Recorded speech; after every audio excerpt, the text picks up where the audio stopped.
Hey there, how's it going? It's your Muscle After 40 coach, Lee Hayward, and in today's video, I want to share the truth behind counting calories and tracking macros. And what you're getting here is actually a training video that I did for my personal coaching students who are going through the Muscle After 40 Blueprint program.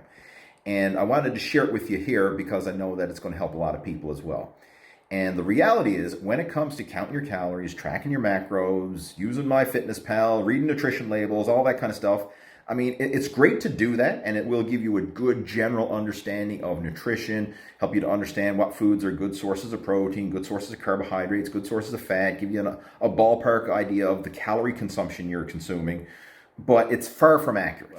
So if you are struggling with your nutrition, even though you think you're on the right track, make sure to watch this video to the end because it's going to be very helpful.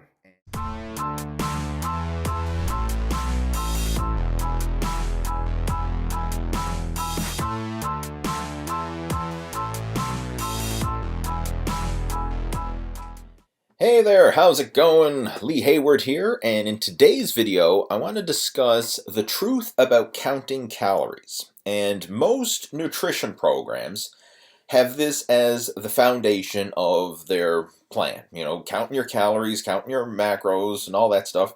And I'm not against it, but I don't like relying on it. And that's why within like the Lose Your Gut Challenge program that we went through within our VIP coaching program, we focus mostly on habits and not strict calorie counting. So simple stuff like making sure that when you're filling up your plate, you're getting your protein and your veggies. Ideally, what I like to do is when I'm looking at my plate, I want to think of it as thirds. Like a third of my plate is protein, a third of my plate is vegetables, and a third of my plate is complex carbohydrates. And eating until you're comfortably full and learning to get in tune with your hunger and fullness signals and actually stopping before you're stuffed. Like a lot of people refer to this to eat to 80% full, which is a great mindset and guideline to go by. But it's not like we have an accurate gauge in our belly to say, okay, you're at 75%, oh, you're at 80%, oh, you're 85, you ate too much. Like there's not a specific gauge there. The idea of eating to 80% full simply means stopping before you're stuffed. Like don't eat until you're ready to burst, right? Like most people do at a all-you-can-eat buffet or at a Thanksgiving Day dinner or something like that. Like learn to eat a little bit less and try and slow down your eating tempo. Eat at a slower pace so that it gives your belly and brain time to link up that you're actually satiated and satisfied. Because it takes 20 minutes from the time that you eat something before your belly actually sends the signal to your brain that you're full. So, I mean, if you just start eating fast, you can eat a lot of food, especially if it's calorie-dense food, and you can overeat within that 20-minute window. And then once, you know, everything has a chance to sync up, like the brain and belly syncs up, then it's like, whoa, I ate too much. We want to avoid that. I would much rather you leave the table a little tiny bit less than full, like almost feeling like, you know what, I could go back for more, but I don't need to. I'm going to stop. Because after about 20 minutes, chances are then you will be comfortably full. And you'll be able to feel really good, feel healthy. It's actually better for your digestion, and you won't be having that heavy, sluggish feeling of I overate, I got to go lie down on the couch and sleep it off, right? Like you do after a Thanksgiving Day dinner or after you stuff yourself at an all-you-can-eat buffet where you're trying to get your money's worth. And that right there is the foundation to sustainable eating. And what I'm going to do now in this video is go into a bit more detail about why I'm not such an advocate of strict calorie counting.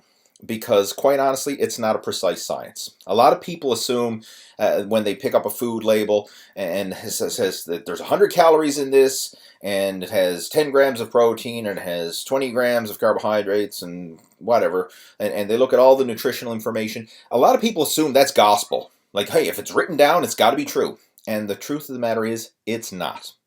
Right? Food companies are legally allowed to be off by 20%. So whatever they say is on the label, that could be plus or minus 20% legally. Now, they may be way off even beyond those 20% guidelines, but they haven't gotten caught yet, right? Because it's not like there's a food police force out there doing third-party analysis to compare the nutritional labels and to see does it actually, the food that's in the package actually meet what's on the label, right? That's not going on, right? There's bigger problems in the world these days than have food police out there making sure that, hey, this package that says there's 100 calories, does it really have 100 calories or is it more or less, right? Like, it could be way off.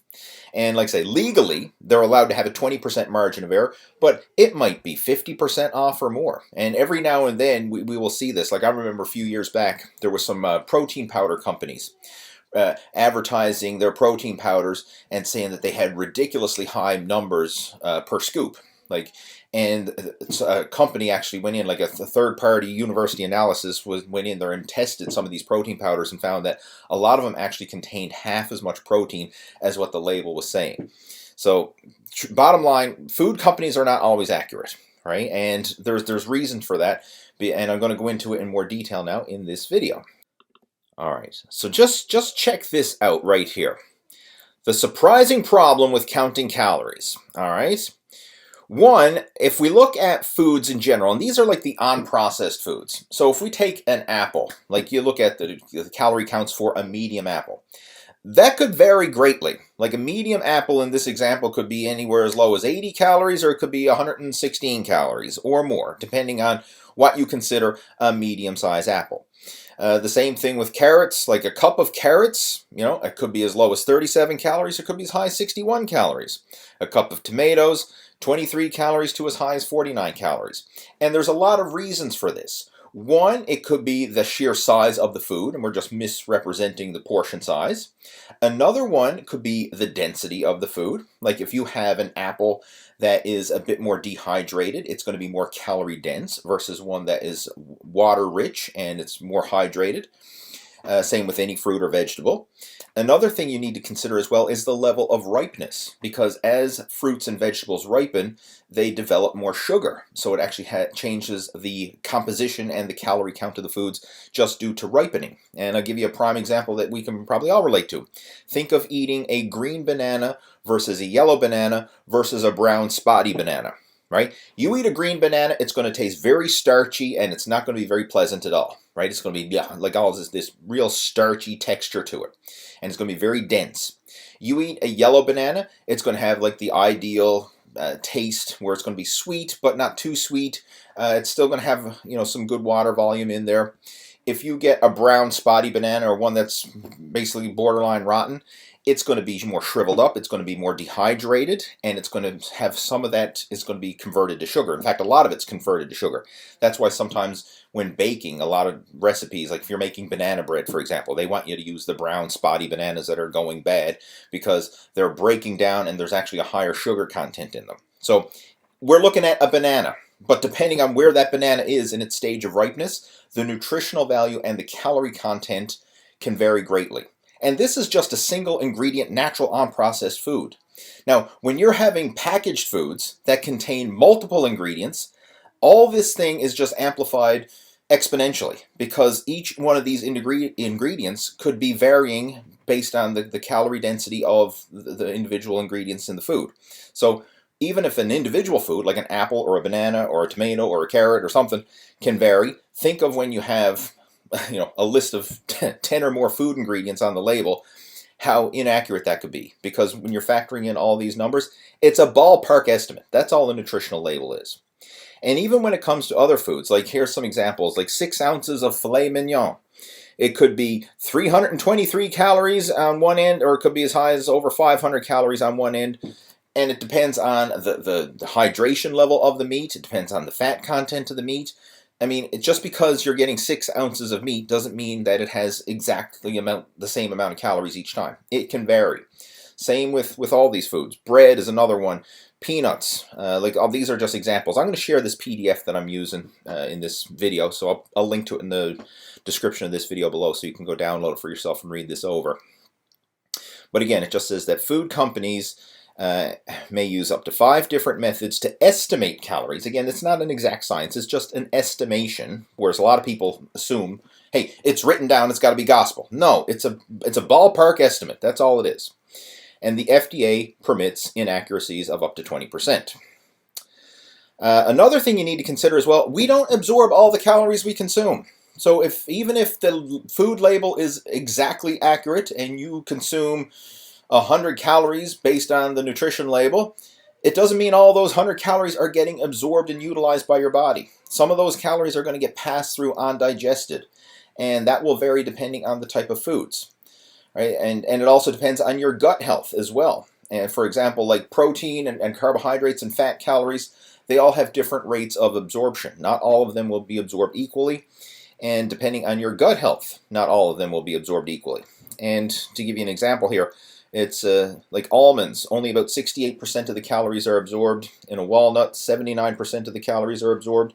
In a pistachio, 95% of the calories are absorbed. So, I mean, that has a big impact as well. And this also accounts for all fruits and vegetables. You know, the fiber content, the roughage and everything else, the water content, that can impact how much of the calories and the nutrients your body is actually absorbing. Right?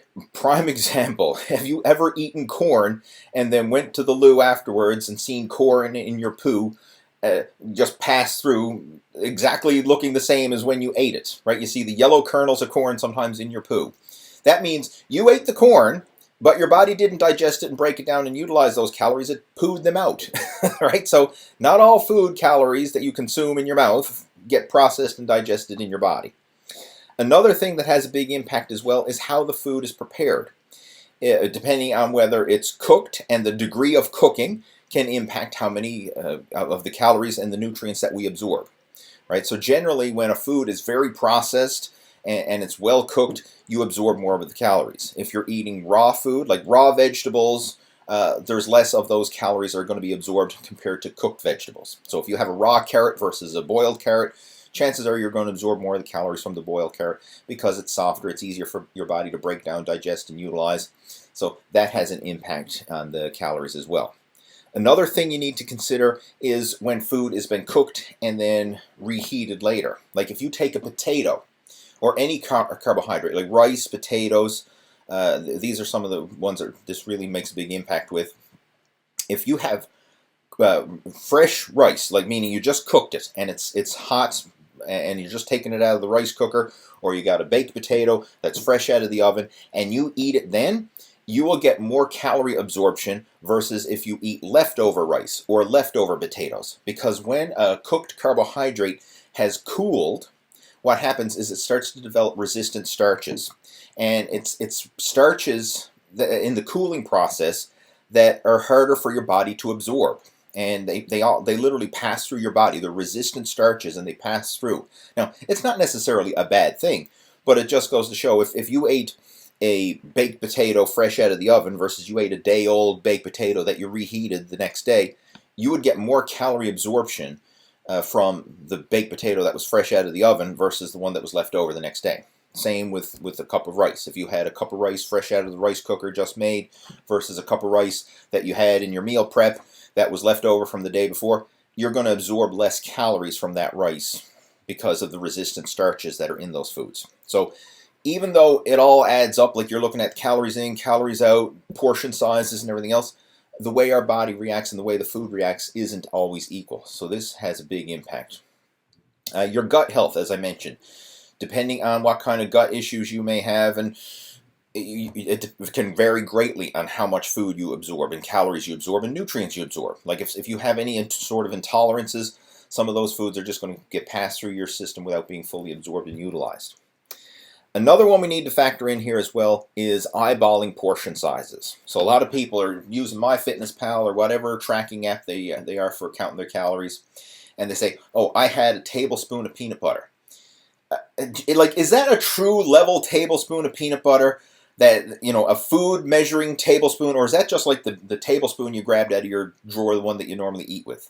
One of our members, Craig Warr, posted a video on our VIP group sharing a whole pictures of spoons. He had like a teaspoon, a tablespoon, like a soup spoon, and then the actual measuring spoon. And the actual measuring spoon, tablespoon, was the smallest one of them all. Because most people, when they say, I'm going to have a spoonful of something, they'll just grab the spoon out of the drawer. And the spoon out of the drawer is very often way bigger than an actual measuring spoon used in measuring like tablespoons or teaspoons or whatever. So you're looking at the nutrition label, like on your jar of peanut butter, and it says per tablespoonful there's 8 grams of fat, and there's 3 grams of carbohydrates, and there's 4 grams of protein. Meanwhile, you have a big old scoop of it. You could be getting 2 spoonfuls. And you think it's 1 because it's on 1 spoon, but the volume could literally be 2 tablespoonfuls, and you're just misrepresenting it. And this applies for everything. When you're measuring out cooking oil, you're measuring out barbecue sauce and ketchup and whatever, right? Like you could easily be having double or more and not even realize it. You think you're tracking your calories, but you could be way off just because you're misrepresenting the portion sizes. Like very few people accurately track it to the precise measurement. And I don't. I'll be totally honest. Like, I don't track calories. I haven't tracked my calories in years. I focus on the habits that we cover. Like, I outlined it in the Lose Your Gut Challenge when we went through the nutritional cheat sheet, you know, the habits. The Precision Nutrition Program really goes into greater detail with habits and takes things to a totally another level, and that's something we go into in the VIP coaching group. But this is something that you don't need to be precise. Like, you don't have to have the numbers super strict, because quite honestly, even if you tried to be as strict as possible, you could still be way off. Like, first off, the food labels are off by 20% or more. And then your skills in determining your calories can be way off as well. And then how your body actually absorbs those calories can vary from person to person. So that's why calorie tracking, well, it's kind of a nice tool to kind of get you started in the right direction. It's far from freaking accurate. And that's why I don't stress over calories. I focus on habits, I focus on portions, and just listening to how your body responds. Like, get into a set eating routine, focusing on eating, you know, similar foods from day to day. I mean, of course, some days are going to be more, some days are going to be less, but generally speaking, we are creatures of habit. And most of the time, we're going to get into habits of doing the same type of thing over and over again. Like, a lot of you probably have a breakfast ritual that you do, or a lunch ritual that you do, or a dinner ritual, or you have a few different things that you do, and you kind of do the same things over and over again. If you were to actually track most people's eating habits, like, over time, they're eating the same stuff over and over again. So what we just want to do is make sure that we're eating the right stuff, foods that are actually going to nourish your body and fuel it, versus empty calories that are going to fatten it. And as long as you're doing that, you're moving in the right direction, even if you're not strictly counting calories. Now, with that being said, if you enjoy counting calories and it gives you that sense of accountability and it feels like you have more control over your eating and it's working for you, then keep doing it. I'm not saying don't do it. But what I'm saying is you got to look at the bigger picture and realize it's not a precise science. Calories are not equal. And portion sizes and the labels and everything else, it's not a strict exact science. There's a lot of estimations, there's a lot of error, and that's why this can be so confusing. And I see some people say, well, I'm counting my calories, everything's doing right, I'm following the diet plan, I'm doing this, blah, blah, blah. How come I'm not losing weight? And I'm saying, chances are, all these factors are coming into play. You're probably underestimating the calorie intake, and plus all the different factors of the food labels could be misrepresented, the portion sizes could be misrepresented, and that's why it's not working, right? So we focus on the habits, not strictly counting the numbers. And honestly, this is a lot easier. It really is, because when you can let go of the numbers and focus on the habits, you don't have to be a slave to recording, tracking, and measuring everything. It's one less thing that you have to do, and you just have to focus on the habits. Protein, veggies, complex carbs. Eat until you're comfortably full. Fill up on the natural, unprocessed foods most of the time, and do the right things most of the time, and you can still make it work.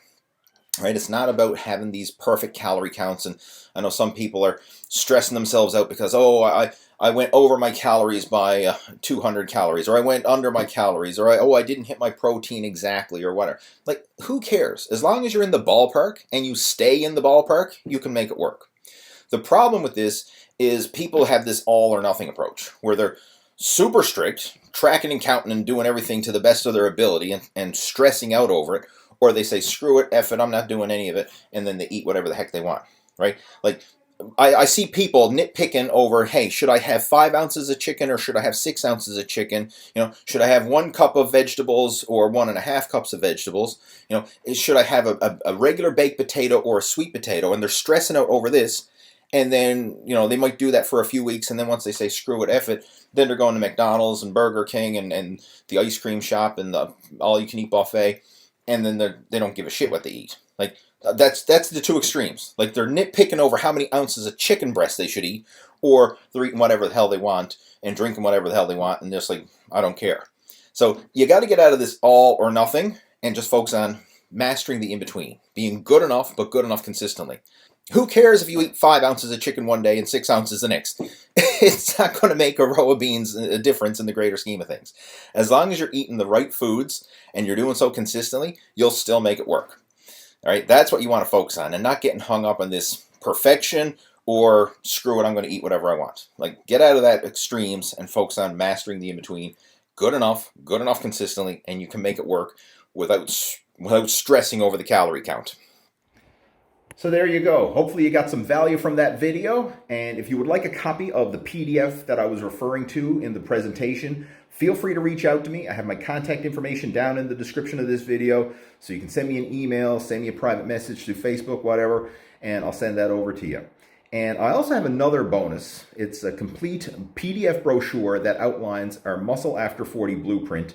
And this is the system that I personally used to get back in shape after 40, lose the dad bod, and get my health and fitness on track without feeling like I'm suffering it out on some crazy cutting diet. So if you would like to have a copy of that, feel free to reach out to me as well. Again, just drop me an email, drop me a message, whatever, and say, hey, send me the PDFs that you talked about in the video. Something along those lines. I'll know that you're referring to that, and I'll send those over to you ASAP.